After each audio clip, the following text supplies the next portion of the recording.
Welcome back, everybody, to the Westlake Hornets Teambuilder Dynasty here on NCAA Football 14. Today, the Hornets will return home as they are set to face off against their longtime rivals, the 4-3 Utah Utes. Last week, Westlake was down in Baton Rouge to take on the LSU Tigers. It was a very exciting game, but the Hornets ended up winning 59-53 in quadruple overtime. Yes, that game needed 4 OTs to decide a winner, the longest game in school history. LSU deserves a lot of credit, and they did that mainly with their third-string quarterback in for most of the game. Westlake has looked very concerning at times this season on the defensive side of the field, and allowing 53 points to a team with their third-string quarterback is not a good look. I understand they needed 4 overtimes to do that, but still, Westlake's defense has been very concerning and does not look national championship quality. However, Utah's defense is really good. The Utes have one of the best defenses in college football, and they're going to be taking on one of the best offenses in the nation, as Westlake's offense has been probably the best in college football this season, and that's why they're 7-0 and number 1, even with the defense being shaky. So let's get this one underway. Utah calls heads for whatever reason, because tails never fails. Westlake, of course, wins the toss, and they will, per usual, start on defense. The Utes are led by a talented young quarterback and true freshman Ron Rogers, as on third down, Rogers is sacked for a loss of 11 by the big senior Sheldon House. So a good start for Westlake's defense. The Hornets have obviously struggled on that side of the ball this year. Although they didn't lose a ton of starters on that side of the ball this past offseason, they've significantly regressed. I guess Big Tuna and Joe Lilly really were that important. Nice catch by Lamar Gallagher. The Hornets appear to be moving the ball down the field pretty nicely as they have it at around the 7-yard line. Going to try to get on the board first. AC3 on 2nd and 6, and he will get it to the redshirt freshman Isaiah Thomas III for the touchdown. The intended target was not IT3. It was actually Maurice Rogers, but Thomas was at the right place at the right time. He was able to make the grab. So Westlake, who did not even start with the ball, will get on the board within 2 minutes of this game. Look at this studio update. Number 2 Army beats number 3 Clemson pretty convincingly, and considering Westlake is number 1 as they try to vie for the national title, this game is very significant, and I would not be surprised to see Army move up to number 1, considering they just beat an, at the time, undefeated Clemson team. Stanford has it back, goes on first down. Joey Spencer loses for a big hit by the sophomore Jabari Achebe. Achebe has not been the same player, no longer having Richard Rivers Jr., a.k.a. Big Tuna, the projected number 1 pick right next to him on that defensive line. But it's good to see Achebe with a nice play. 3rd and long, deep ball from Rogers, and it's intercepted by Brandon Ralph. Ralph going to try to return it. He brings it past the 40, and Utah's offense through 2 drives looks really bad. The Utes' offense isn't terrible. Now, this team is led by their defense, as I said. But offensively, this team is fine. Ron Rogers has had a pretty good year for the most part, and they look really bad through 2 drives. I know it's not time to overreact, but let's not act like Westlake's defense has been good this year, because it hasn't. Look at this. Westlake was trying to run the screen, and then IT3 was able to get out of mayhem going downfield with a nice play. Good start for Isaiah Thomas III, continuing his great freshman season. Following play from around the 41-yard line, it's Tazwell Hubbard with the ball. Hubbard has a few blocks down the field. He gets it inside the red zone for a nice gain of 24. Unfortunately, Tazwell Hubbard is no longer in the Heisman running, but he has still been outstanding this year. He's arguably Westlake's best player, if we're being honest. First down now, 3.5 to go in the quarter. AC3 with a tough pass for Isaiah Thomas for the score. 2 touchdowns from both Anthony Cortez and Isaiah Thomas here in the first quarter. It seems like these two are continuing to build up their strong chemistry despite taking on one of the best defenses in college football. Westlake's offense looks like they're having no problems moving it down the field. Utah has it back as their offense still going backwards. It's a sack for Russell Ingram Jr., albeit Rogers only lost 1 yard, but still a sack nonetheless. That 1 sack is more than Russell Ingram Jr. had in all of last year, keep in mind. 3rd and 4 now for the Utes, just trying to move positively, and they do. Their first down of the game, as it's a 14-yard conversion for Joe Nelson, and the mascot appears to be quite excited. Second and 6 now for Utah. About 2 minutes left to go in the first quarter. It's Joey Spencer with the ball. Spencer fumbles it, and it's picked up by Ron Rodgers, the quarterback. That could have been really bad. Had Utah turned it over there, I mean, this game really could have turned into an early blowout. So Utah is lucky that Rodgers was able to pick the ball up. Second and 6, a nice throw for Jake Jackson, who gets it to around the 10-yard line. And now Utah's offense is figuring it out. They had a little bit of a scare earlier in the possession with the fumble, but they are actually starting to move it down the field with about a minute left in the first quarter. Rodgers on first down, tough pass, and it's a strike in the end zone for Brian Burnett for the touchdown. Brandon Ralph and Justin Graves both turned their hips a little bit too late to where the receiver was able to stay open and get the score. So it is now 14-7. Westlake's offense has it back. So far, 2 for 2 on scoring drives. Going to try to make that 3 for 3 as Kadarius Franklin gets 30. A big conversion by Franklin, who is Westlake's leading receiver this year, coming out of the slot. He's been very reliable, and he's had a lot of big plays just like that one. So that'll do it for the first quarter. Westlake looking good. They lead 14-7. Their offense has looked flawless up to this point, and the defense started off really well, although they did just allow points. So let's go to the second quarter. First play of quarter number 2 is it's a handoff for Hubbard. Hubbard with a nice move to the right side. Stiff arms the defender. That's a Derrick Henry-like play by Hubbard. He gets the first down. Remember, Tazewell Hubbard was highly considering going to Utah at one point in his high school career. Of course, he chose Westlake, and I think at the end of the day, that was the right decision for him. Cortez stuffed on the option, losing 3. Kevin Garbonza with the tackle. Probably the first bad offensive play in this football game. Second and 13, fake handoff for Miller. AC3 with a tough throw for Isaiah Thomas, who nearly got his 3rd receiving touchdown of just the first half on that play, but although he wasn't able to score, he was close. And then on second and goal, Tazewell Hubbard will steamroll his way in, I believe, for his 11th touchdown, I want to say, continuing his great redshirt sophomore season. Westlake is now 3 for 3 with scoring drives. They lead 21-7. Utah has it back. The offense trying to continue their nice little momentum push, but that play won't help as Ron Rodgers on third down throws an incompletion.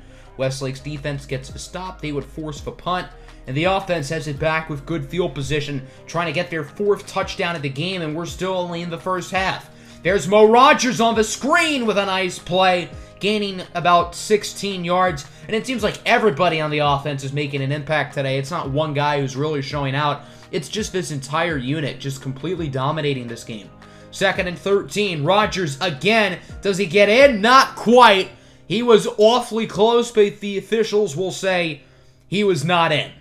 So now it is second and goal for the Hornets. Going to try to punch this in here, make it a 28-7 game, and they do just that. Josiah Mendez, of all people, is the one with the touchdown, and Westlake's offense just looks flawless. Utah's passing defense is ranked top 10 in the nation, and they are getting cooked right now. Anthony Cortez is launching dimes. These receivers are all dominating, and this has been nothing short of a bloodbath up to this point. Utah trying to get back on the scoreboard before halftime. Nice move by Spencer to get by Ono Banjo. Joey Spencer down the field, and he is eventually pushed out inside the 30 by Graves, but not before gaining 46 yards.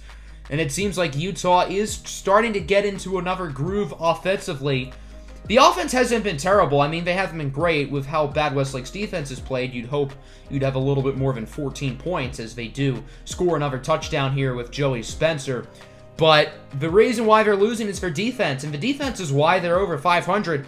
But AC3 is just cooking them alive for breakfast at this point. Kadarius Franklin on the jet sweep loses 2. Franklin is very fast, so that's a really impressive play by the defender to stop him. A couple plays later, it's first down. Franklin again in motion, but he won't get the ball. Cortez scrambling with it. Gonna launch a dart for Isaiah Thomas III, who has had an extraordinary first half today, nearing 100 yards. He has 2 touchdowns. IT3 has been nothing short of a beast in this ball game. There is a gain of 5 for the center, Elton Smith. That was not by design. I don't know why he did that, but whatever. Fun to see the big boys making plays. First down, under 20 seconds to go in the half. Cortez is sacked Big play for the Utah defense, and the Utes are trying to make a stand. 17 seconds and 1 timeout remaining now for the Hornets. Cortez looking to throw it, and he will get it short to Rogers, who doesn't gain much. He was just trying to avoid the sack. So Westlake is an interesting decision. They could kick the field goal with Zebediah Phoenix, who has still not missed a kick all year, or they could try to risk it and go for it here on 3rd and 10 and hope that they get a play out of bounds or incomplete or something. Cortez going to keep it with his legs. AC3, what a run! Touchdown Hornets! A gutsy play by Anthony Cortez III to keep it himself. That could have gone really badly, but instead, Westlake scores, and they put up 35 points in the first half against one of college football's best defenses. We know Westlake's offense is outstanding, but I don't think we were expecting them to be this good today. Final play of the first half is a 9-yard gain for Joey Spencer, and Westlake is looking dominant here against their rivals. The Hornets have not had a lot of big wins this year, considering their defense has been shaky. But as long as the defense can hold up and the offense can do a fraction of what they did in the first half, this could be Westlake's biggest margin of victory all season. On to the second half now, and Westlake really just has to play smart football, and there's no reason why they won't win this game convincingly. First down, Cortez is dragged to the ground for a loss of 6 by Steve Taylor. Westlake's pass blocking has not looked outstanding today. I think that's been the one weak link on the offense, but it has not proven to be a problem, considering the Hornets have scored on every possession. But that streak will change as AC3 only gets 6 on the quick run. So Utah gets a stop. It took them 2 quarters to do so, but hey, they did it. The offense now has it back. They can make this a 2-score game, and Utah has a chance to make this competitive as long as the offense can pick it up, and that's not an ideal start to the drive as Spencer loses 6. An incredible play by Brandon Ralph. He dissected that one perfectly, and although Ralph has had a down year, he has been really good today. 3rd and 16, Ron Rogers is incomplete, so Westlake's defense gets another stop, and although the Hornets' defense hasn't been flawless today, they've looked a lot better that they have for most of this season. The offense has it back now. First down, Cortez is sacked again. Another play for the Utah pass rush, that time by Calvin Owens, a former high school teammate of AC3, down in Ogden. 3rd and 12 now. Cortez scrambling with it, going to try to run for the first down, and AC3's legs are just too nasty. Cortez will run for that first down successfully. When you think you got him and there's nobody open, AC3 can just run up the field. He's one of the most explosive and athletic quarterbacks in the country. So the Hornets will keep the drive going. There's a nice play by Mo Rogers, who's had a pretty nice game, one of his better performances of his senior season. Cortez now on 2nd and 12, going to go deep for Isaiah Thomas III, who brings it to about the 6-yard line. This has been a very quick third quarter, only around 2.5 minutes left. I guess there's been a lot of runs, and there haven't been a lot of incompletions or plays out of bounds. 1st and goal now, it's Matt Miller with the touchdown, and Westlake will pad their lead up just a little bit more. Miller with, I want to say, his 6th touchdown of the year. Although he's gotten more touches than Tazewell Hubbard, I think it's fair to say Hubbard's been the better player. But Matt Miller still has had a really good season of his own, as it is now 42-14. The Hornets comfortably on top of Utah. Joey Spencer going to try to keep him in this game, nearly fighting for the first down, but he is stopped by the junior Winston Johnson. So another stop for the Westlake defense. That was a 3-and-out, and that will end the third quarter. The Hornets extend their lead. They're now at 42-14. Very uneventful third quarter. We'll see if the fourth quarter brings us drama, or if Westlake can cruise to another victory and an 8-0 start to the season. 2nd and inches, it's a short pass for Tazewell Hubbard. Hubbard with blocks to around the 15-yard line. A nice play by Tazewell Hubbard, who doesn't make a gigantic impact in the receiving game, but he does on that play. 2nd and 13 now for the Hornets. Cortez alone in the backfield. 5 receivers set. Tough throw for Noah Cox, and the Hornets are inching closer and closer to the end zone as they try to possibly get some more points, possibly put the dagger on this game. 1st and goal, just under 6 to go. Cortez, tough throw, and it's caught. Isaiah Thomas III with his 3rd receiving touchdown of the game. That was a dangerous throw by Anthony Cortez III, who, by the way, has still not thrown an interception this year. Remember last year as a true freshman, it took him like 8 or 9 games before he threw his first pick, and then he threw a bunch towards the end of the year. And that was when AC3 played like half the games during the QB battle. He's played every drive this year and still has not thrown an interception, which is remarkable. So Utah has it back. Joey Spencer trying to create some more magic. Spencer hasn't been overly consistent in this game, but I will say he's had about 3 or 4 really big splash plays that have looked quite impressive. 2nd and 10, 5 receiver set. Ron Rodgers all alone in the backfield. Rodgers going to try to take his time, and he will not get it off. Jabari Achebe with his 5th sack of the year. Achebe had 15 as a true freshman, so certainly in a decrease, but Achebe has had one of his better performances of the season today as well. 3rd and 18, Jones gets about 14, so they do make it 4th and manageable. I think that is a fairly successful play for Utah. It could have been 4th and super long. Are they going to win this game down by 35 with 4 minutes to go? No, probably not, but I think they would like to make this game competitive, or keep it competitive at least, as Jake Jackson does get the first down, wrapped up by Justin Graves. So Utah's offense appears to be still trying. They've not waved the white flag. So again, credit to them for still putting an effort. First down, Spencer with the ball, and he gets lit up. Joko Onwosu, the true freshman, what a hit. Joko Onwosu is one of the hardest hitters in the country. He has absolutely laid the boom on ball carriers this season. I believe he had a forced fumble last week against LSU. 2nd and 13, Rodgers over to Spencer, who quickly runs out of bounds. He did not want to run into Lou Burts-Roy, who had a fumble return touchdown last week against LSU. Roy has been quiet today. As good as he's been this year, he has not done a whole lot today. 3rd and 17, Rodgers sacked again. That time by the big D tackle, Noel Payne. All 4 of Westlake starters on the defensive line today, Ingram, House, Payne, and Achebe, all have sacks. That is pretty cool. 4th and 24 now. Utah again has no choice but to go for it here. And Rodgers is just going to go for the short pass. It's caught by Jimmy Jones, who gets 12, which is half the distance he needed to get the conversion. So Westlake's defense gets the stop, and with 2 minutes to go, the Hornets, which is chew clock. We don't really need to show that. And that's how this game will come to a close.